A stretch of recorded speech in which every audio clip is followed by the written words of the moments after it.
Hello, my name's Michael Conneely, and this important video is about Sade Sate, planning and healing. Sade Sate is the period when Saturn transits over your natal moon.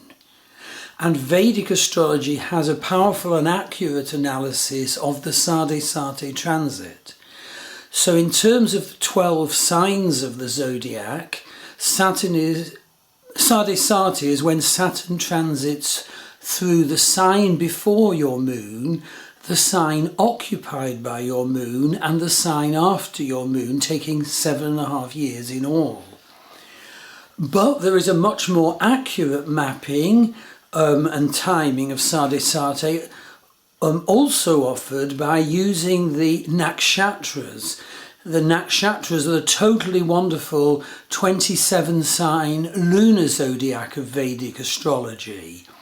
And so if, for example, your moon is at the edge of one of the 12 major signs, then the timing will be off if you do the timing analysis just using the 12 sign system, whereas the timing will be accurate if you use the 27 nakshatras and Saturn's passage through the 27 nakshatras. So it will accurately map Saturn's movement through the nakshatras before your moon, the nakshatra occupied by your moon, and the nakshatras after your moon. And in fact, see the associated blog. The address is below in the YouTube write-up, and the blog actually gives you a useful calendar of Saturn's transit dates through the nakshatras. Now, it really is important to know what Sade Sate is about, and I can mention the couple of times I was in Sade Sate as example. But basically, Sade Sate it's like going down into a pit over a long period and then rising up out of it. That's one analogy. In fact, using the nakshatras, you get a more accurate description of the phases within the 7.5 year period. So sometimes, indeed, there's very sad, difficult, tense and awful times. And then at other times, there's full paradise time, and you need to know which. So basically, Sade Sate is like going down into a pit and rising up again. Now, essentially, Sade Sate is a time when we start to get cut off from God's grace. In other words, we see ourselves more as we are without God's grace. And there's a divine purpose in that. That is to give us the opportunity to heal. Now, when we see ourselves more fully cut off from the divine connection, we feel suffering. And the purpose of Sade Sate is not to inflict suffering. It's just that the suffering has the spiritual potential for us to identify what's wrong about our life framework, our consciousness framework, our life path, life areas. Identify what's wrong and do something about it. In other words, connect more fully to our incarnational life purpose, to our destiny, to the divine light. So that's what Sade Sate is. There's very often a death in the family. There's very often a big move of house. There's very often a change of occupation, etc. And I'll just mention the sort of couple of Sade Sates that I had to give you like an idea how we often enter them so blinkered, thinking we've got it right, not realising there's a bigger picture, not realising the possibility of spiritual connection is so much vaster than we've been told it was. So in my first one, I got a scholarship to Oxford and I arranged a gap year, and I was going to go to Kenya to teach in the Chesumisi Secondary School, Broderick Falls, Kenya. But then my everything was packed, and the Mau Mau uprising happened, and the Mau Maus were crucifying Europeans to trees. So VSO, or Voluntary Service Overseas, said, well, you can't go there. Oh, okay, we'll send you to a kibbutz in Israel instead. And then the Arab-Israeli war broke out. You know, this was within a few weeks of each other, these two events, and Egypt invaded Israel. So they said, oh, you can't go there. We've run out of possibilities. Well, by this time, Christmas was nearing in the gap year, which started when I, left the secondary school, having, got the place in Oxford lined up. And so, Christmas, and so the former RE teacher, religious education teacher at my school said, okay, I've got a friend who runs a Quaker country dancing centre in Somerset. You can go there and work in the kitchens over Christmas. You might even get a bit of country dancing. And so I went there, and this is how fate can work. The person who was brought in to run the kitchens for the country dancing event turned out to actually be like a lead figure in a spiritual community in Glastonbury. And she said to me, do not go back home, come and join our spiritual community in Glastonbury. And there my life changed completely. I was connected to Gareth Knight and Jeffrey Ash. I learned about the Arthurian current and earth energies. I was taken under their wing. And you see, my upbringing had prevented me from even, a sort of dogmatic Catholicism upbringing, cut me off from everything, myself, the divine light, and, all my potential for spiritual awareness and energy work and so forth.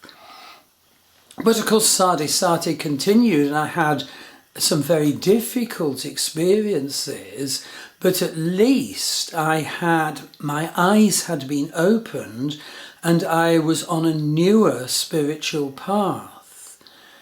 So that was my first Sade Sate, and the second one occurred and I was in a horrible situation, and eventually, enough was enough. It was catastrophically sort of ended, but thank goodness it was. And I amazingly got a job doing a 5-year ethnography, that's social anthropology, doing a field study, a university-based field study of spiritual forms new to the modern West. So Hinduism, Buddhism, that's Tibetan Buddhism and Theravada Buddhism, Hinduism, Buddhism, paganism. Studying and joining a coven and a Fellowship of Isis group, Hinduism, Buddhism, paganism, shamanism, training with John Matthews, and utopian community, living on a Bender site, one of the number of then Bender sites outside Glastonbury. It was a shame it rained such a lot.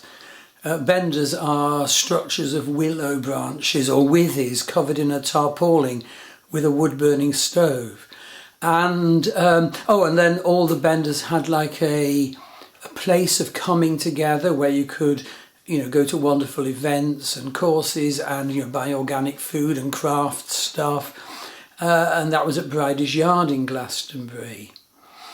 So that shows you yet again how Sade Sate period seemed to start with awful things, really awful, and can include that as it goes on, but you're tumbled into the more correct life for you, the more correct consciousness framework for you, the more correct connection to the divine. So basically, see the attached blog where I list the Sade Sate Saturn timetable through the nakshatras, and also get a reading with me. I 24 years of doing Sade Sate readings, I feel they're very good. So you go to my Star Wheel Astrology website and enroll for a reading. You get charts, you get reports, You get an audio recording of the reading. The reading itself is held face-to-face on Zoom, and you can send in questions afterwards. So what I want to do is now feature the nakshatra where Saturn is at the moment. And Saturn is in Purvashada Nakshatra, obviously in Vedic Sagittarius. And shortly Saturn moves to the next nakshatra, Uttarashada Nakshatra.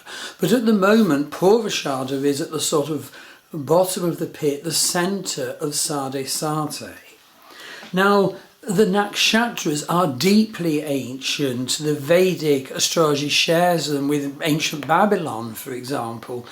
They are the lunar signs, the portion in the heavens that the moon goes through on the 27 and a bit days it takes to go round the heavens.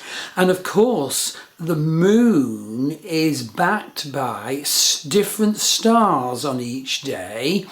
And those stars have actually very powerful energies. And certainly the Vedic sages and the Persian seers, many ancient peoples,